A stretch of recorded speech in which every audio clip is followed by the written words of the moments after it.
Mais donc je laisse la parole à Monsieur Despecker qui lui va peut-être se mettre à chanter. Ah, alors ça c'est Je m'y attendais pas. ça c'est une belle proposition, hein, merci. Je pourrais vous chanter le petit quinquin, puisque je suis de la région du Nord. Très bien. Dors mon petit quinquin, mon petit Rogin, mon petit. Vous voyez, je pourrais faire des choses comme ça. N'oublions pas les régions de France sur lesquelles nous avons beaucoup à faire également. En vous disant également avec ce petit quinquin que je suis heureux de retrouver les collègues ici et les étudiants, comme d'habitude, en pensant que ces caravanes des 10 mots, je ne sais pas combien il y en a qui vont partir, il y en a une dizaine, je crois. Oui, à peu près. Oui. Alors c'est un petit peu une sorte de tour de France des mots de la francophonie, en pensant que moi j'étais très attiré par le titre du colloque, Langue française, territoire du commun. C'est vrai qu'on a une langue commune qui est le français divers, les langues françaises. Et puis cette langue commune nous donne une terre commune, c'est-à-dire les régions, les endroits du monde où on peut se retrouver les uns les autres. En pensant que je viens ici depuis très longtemps, je travaille toujours avec le Centre de recherche en terminologie et traduction de l'Université de Lyon 2. En regardant autour de tout cela, je peux dire que ma vie a changé il y a peu de temps. Je suis toujours professeur à l'Université de la Sorbonne en sciences du langage. Et puis, regardez les événements de l'histoire. On m'a appelé au mois de mai en me disant est-ce que vous voulez être délégué général à la langue française aux langues de France? Alors, j'étais reçu par les cabinets ministériels. On m'a dit quand pouvez-vous commencer? Je dis tout de suite puisque je viens de terminer mes examens avec mes étudiants. Alors tout de suite c'était au mois de mai, ça veut dire que j'ai enchaîné sur l'année universitaire qui était déjà lourde, une année administrative tout à fait passionnante puisque la délégation générale à la langue française et aux langues de France fait beaucoup de choses, elle travaille sur tous les aspects du français. Et moi je dis il faut faire du français une langue moderne, c'est-à-dire une langue qui soit capable de désigner les réalités du monde d'aujourd'hui, une langue qui soit pensée comme une langue moderne et non pas une langue académique, un petit peu trop ancienne. Et à la délégation générale, pensez bien que nous travaillons sur un certain nombre d'aspects, la traduction vers le français et à partir du français, le plurilinguisme. Si vous allez dans le métro, notamment à Paris, le plurilinguisme, c'est quoi? C'est que dans la signalétique et dans les annonces, vous avez des annonces en plusieurs langues, en général. Donc on travaille sur un certain nombre de choses, sur le numérique, et puis est arrivé dans cette maison que je connais bien, est arrivé en 2001 le cadeau des langues de France.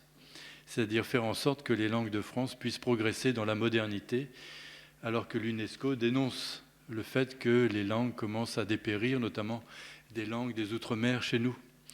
Donc on fait tout un travail, d'une part sur le français, langue moderne, et tout un travail sur les langues de France et les langues de l'Outre-mer, en tant que sauvegarder les langues, mais aussi, je dis, en tant qu'il faut absolument faire en sorte que les langues maternelles, qui sont souvent des langues locales dans les pays, régions d'outre-mer, soient apprises en correspondance avec le français. Vous voyez bien, j'ai fait la rentrée des classes le 25 août dernier à Mayotte. J'étais visiter les maternelles, puisque là, il y a des expérimentations tout à fait admirables. Et pourquoi j'allais visiter les maternelles? C'est que dans ces maternelles, on accueille les enfants dans leur langue maternelle et on les acclimate progressivement au français. Souvenez-vous de votre premier jour à la maternelle. C'est un jour pénible, on quitte sa maman, on quitte son papa, on quitte sa famille, tout le monde pleure. Là, les enfants pleuraient, mais s'acclimataient progressivement à cette langue maternelle qu'ils connaissaient. Et ce que j'ai trouvé admirable dans cette expérimentation, c'est que le matin, on a le professeur en langue de Mayotte, il y a 2 grandes langues à Mayotte, et l'après-midi, le professeur en langue française. Et alors, ce qui me paraissait le clou de cette exploration, c'était qu'entre les deux, on avait mis un truchement, une personne, sorte de nourrice, qui fait comprendre au maître la parole de l'enfant et qui fait comprendre à l'enfant la parole du maître. Donc pensez bien qu'on essaye à la délégation générale à la langue française et aux langues de France de développer ce genre d'idées qui nous paraît à nous, didacticiens ou linguistes, tout à fait simple. Toutes les recherches d'aujourd'hui convergent vers le fait qu'il faut apprendre le français avec la langue maternelle, que ce soit dans les Outre-mer ou ailleurs, en Afrique ou ailleurs. Et l'idée que nous avons, nous, c'est de sensibiliser les gouvernements à cette question.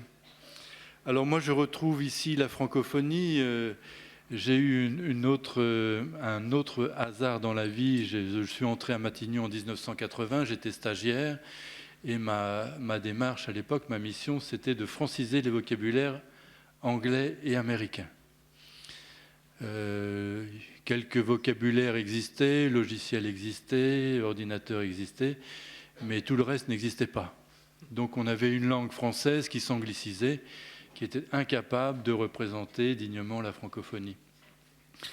Et à l'époque, j'étais moi passionné par ces vocabulaires français, techniques et scientifiques, et puis aussi par les langues de la francophonie. J'allais beaucoup au Canada, au Québec, je découvrais les chiens chauds, les traversiers pour ferryboat, les hambourgeois pour hamburger. Donc je me disais, mais pourquoi en France on ne traite pas des mots de la francophonie, on n'importe pas de mots de la francophonie pour en faire des mots français. Et remarquez bien aujourd'hui, il y a quelques mots comme ça qui se sont implantés en français de France, mais finalement assez peu. Autocaravane pour camping-car n'a jamais fonctionné, même si on le trouve sur quelques panneaux routiers ici ou là. Alors là, miracle, on ne sait pas par où ces mots sont passés. Et donc j'ai fait à cette époque le premier ouvrage, Les mots de la francophonie, qui m'a valu bien des colibés à l'époque, où j'essayais de sensibiliser la France, les Français, aux mots particuliers à la francophonie. Essencerie pour station-service, primature pour les services du Premier ministre. Primature et essencerie sont des termes du Sénégal. Et j'ai poussé l'Académie française à intégrer essencerie dans son dictionnaire. Vous voyez, vous verrez essencerie marquée comme sénégalisme. Et dans cette épopée que j'ai connue à partir de cette époque, j'ai vu arriver l'idée de francophonie. Vous voyez, aujourd'hui, ça paraît banal, en tout cas assez commun, comme vous dites ici. La francophonie a été un combat dans la mesure où nous n'avions pas en 1980 d'organisation internationale de la francophonie. C'est le voyage de Pierre Mauroy en février 1983 au Canada et au Québec qui a débloqué les choses, qui a dégelé, si je puis dire, les relations entre Québec et Canada. Et c'est là que le cabane au Canada, vous voyez, les lapsus ne sont pas loin. C'est là que les Canadiens ont accepté que le Québec joue de manière autonome dans la francophonie. Et aujourd'hui, on a véritablement une francophonie au niveau international extrêmement puissante, extrêmement bien organisée. Et d'autres concepts sont arrivés.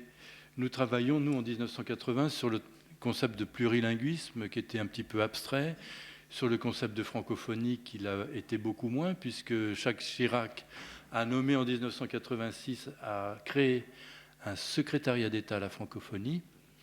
Et quand Michel Rocard est arrivé en 1988, il a créé un ministère de la francophonie et l'a donné à Alain Decaux, le grand historien académicien, en disant « Je nomme l'homme le plus populaire de France à l'idée la moins populaire de France ». Vous voyez, comme le chemin comme nous avons fait du chemin depuis 30 à 40 ans.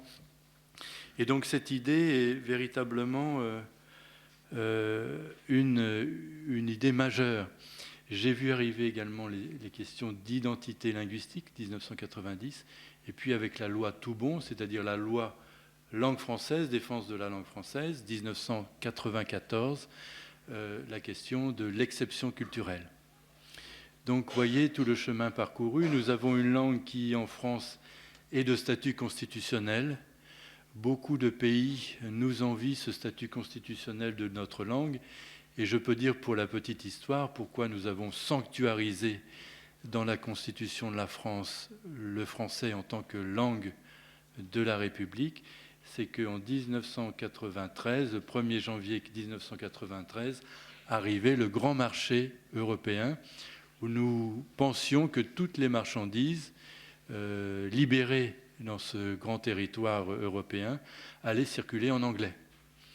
Donc nous avons mis la langue française en tant que langue de la Constitution en 1992, quelques mois avant l'ouverture du grand marché européen, justement pour éviter que nous soyons submergés par les produits en anglais.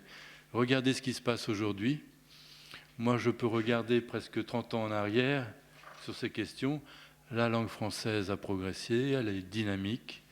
Vous vivez dans un espace public en français. À la délégation générale, on ne fait pas de procès, mais on incite les entreprises à afficher en français. Si vous êtes allé à Paris cet été, dans les grandes gares parisiennes, était affiché pour une publicité l'eau d'Évian. Je ne sais pas si c'est de l'eau d'Évian, il n'y a pas d'étiquette. L'eau d'Évian, vous arriviez dans la gare avec des affiches de 12 mètres sur 12 quand même. Vous ne voyez que ça en sortant du train. Et le slogan était « Live Young ». Vous voyez, pour l'eau d'Évian quand même, qui est un insigne français, arrivé en gare de Paris avec une indication en anglais. Alors qu'est-ce qu'on a fait? On est en train de mettre en place toute une politique de communication. Ce n'est pas du tout la chasse à l'anglais, mais quand l'anglais est trop voyant, il faut quand même faire quelque chose, sinon on va être submergé. On a tweeté.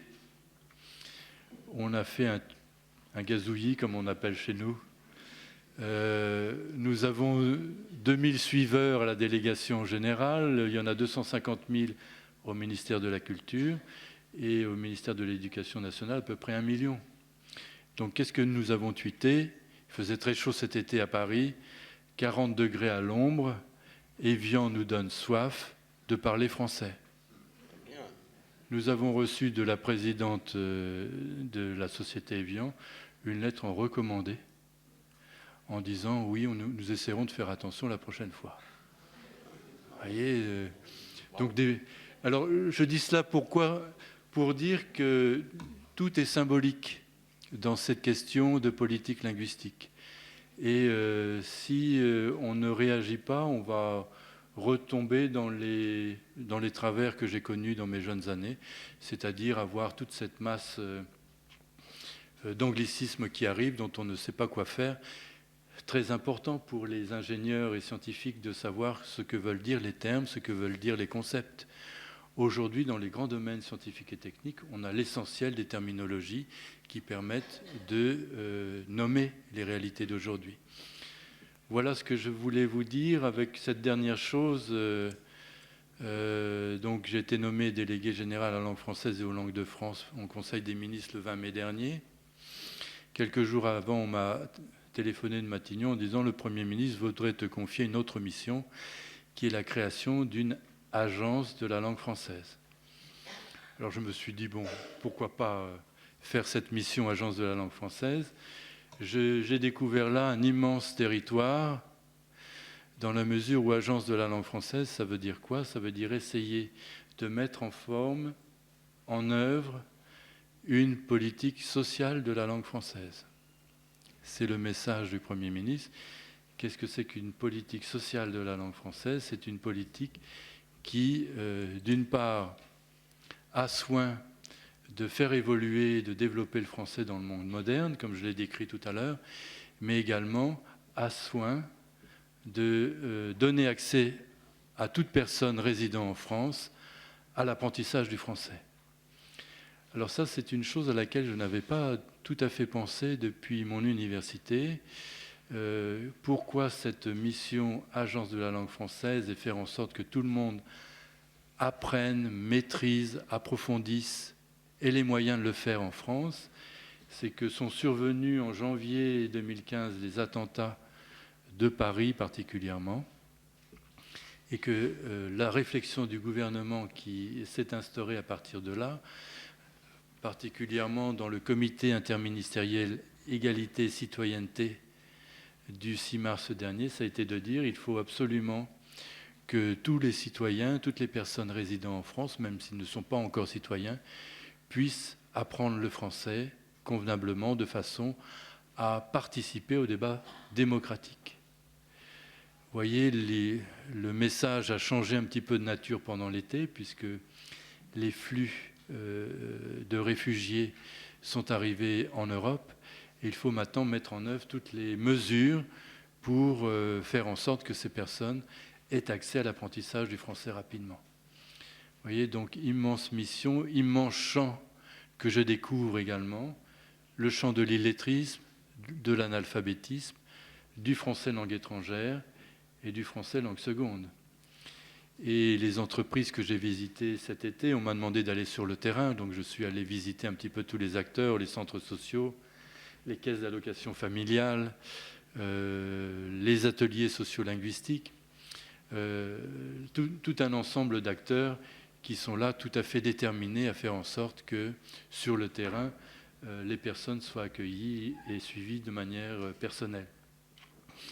Donc un immense champ de recherche, les entreprises me disant que souvent, en position de salariat, les salariés, les travailleurs désapprennent et les chiffres de l'illettrisme dans les entreprises est assez effrayant. Alors, assez effrayant, vous voyez ce que ça peut faire. On le voit d'ailleurs dans les curriculums vitae qui arrivent, dans les lettres qui arrivent à Pôle emploi. Il y a une maîtrise du français qui est assez malhabile souvent, et ce qui contribue à faire que dans les entreprises, la compréhension des consignes n'est pas toujours évidente pour tout le monde, et à faire en sorte que quand les personnes sortent de l'emploi, qu'ils sont victimes de plans de licenciement, pour retrouver l'emploi, c'est extrêmement difficile. Donc là, une mission très noble, enfin très honorable et que j'embrasse avec passion, mais un immense champ de travail qui nous attend. Voilà, c'est ce que je voulais vous dire ce matin, et en vous souhaitant de ne pas lâcher la patate, comme on dit en Louisiane, et de faire en sorte que cette caravane arrive à bon port.